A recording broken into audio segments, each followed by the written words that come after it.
Hello friends. Hello friends, Monica from Wicked Aviary here, and today we're gonna continue our plague doctor. Now last time we made two awesome plague doctor masks, right? And today we want to continue how to make this simple outfit to complete your plague doctor. Now we're gonna make an overcoat, a cape, and the little hood here. And I'm gonna show you quickly how I made the hat and the gloves with simple material that I had around.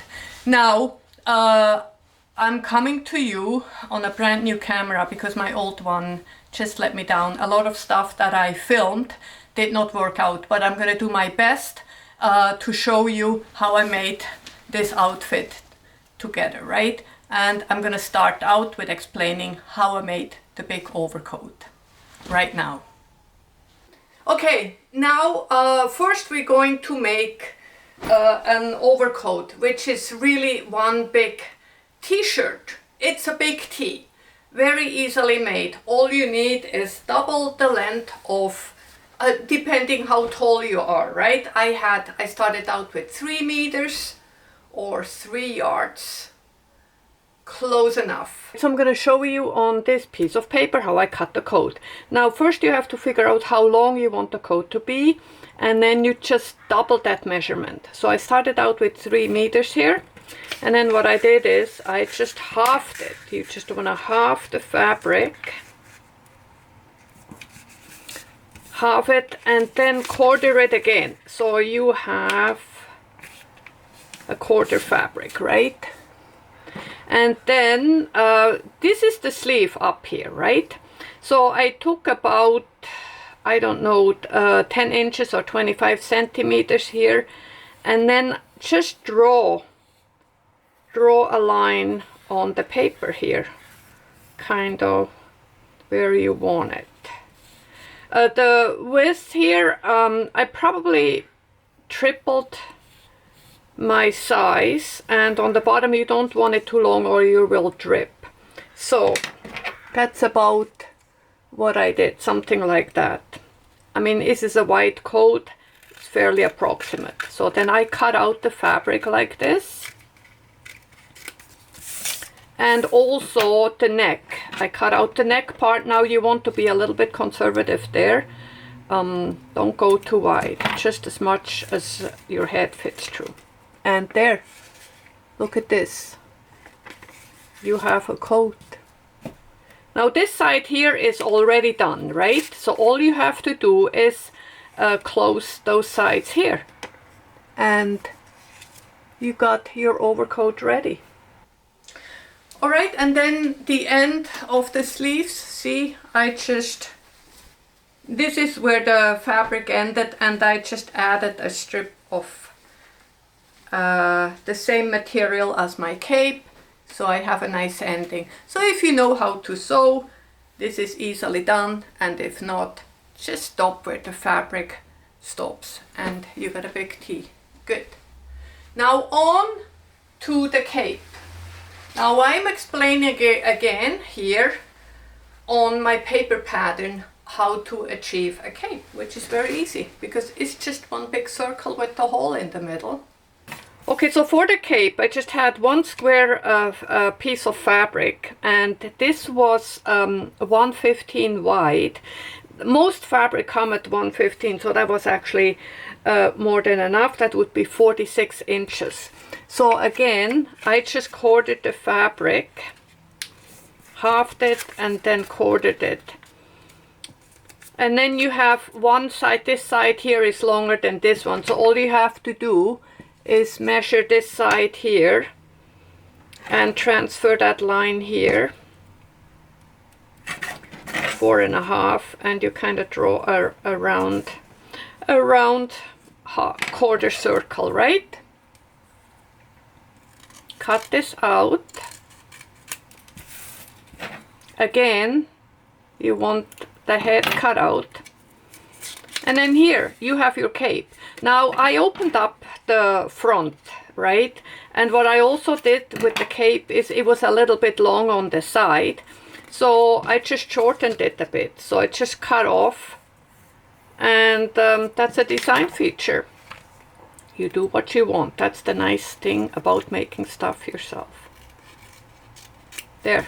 And that's how I did the cape. This is very simple, right? And here you have your set, overcoat and cape. Here you go. You have a cape.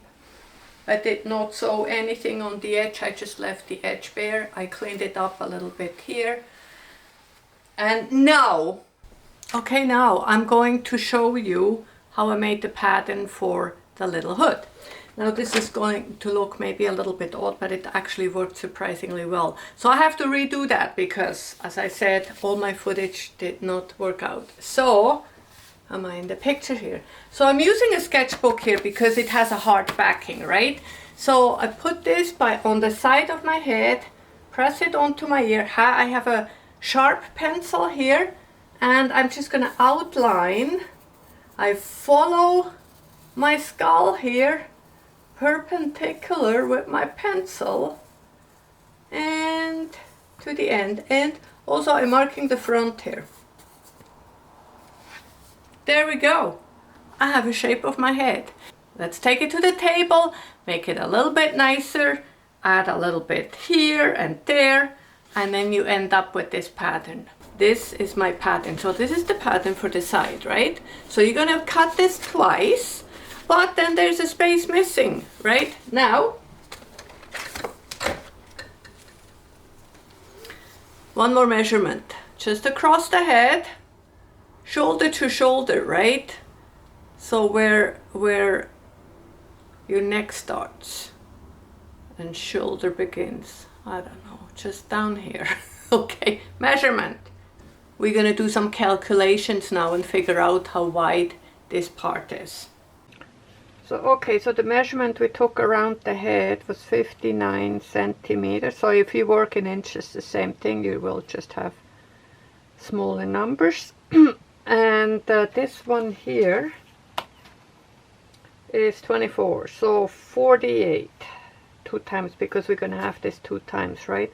So 48, take away 48 from 59 is 11. Okay, so I'm going to need a stripe in the middle here of 11 centimeters. Then that should fit our head.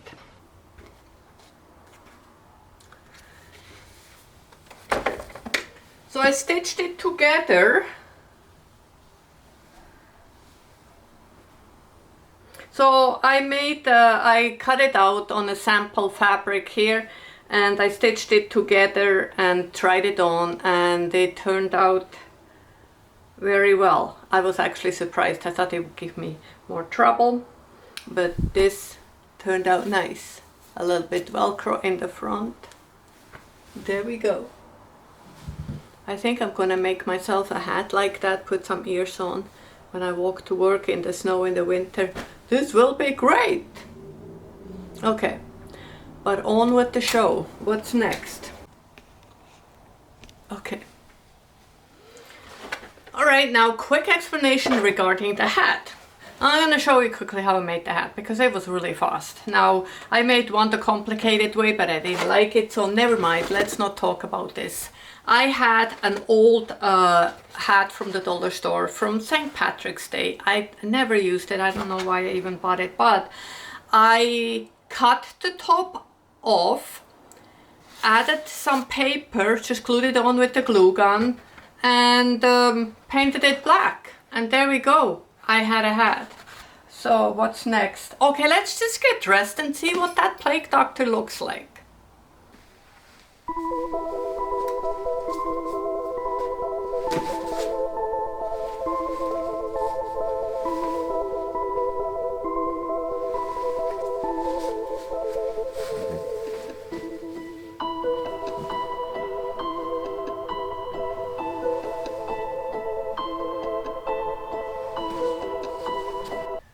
Alright friends, here we go. 2 plague doctors. Which one do you prefer?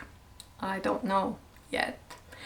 Now, of course, it's not quite finished yet. It's the plague doctor still needs a cane. That is very important. They use that to poke the patients, apparently. They didn't want to get too close, understandably. And a crow is also missing. And I have a couple of regular masks coming up. Should be exciting. I'm trying to churn out more stuff quicker and easier to make. I am really trying. Monica from Wicked Aviary coming to you soon, right over there. Yeah. Thank you so much for watching, my friends, and I'll see you soon. Bye.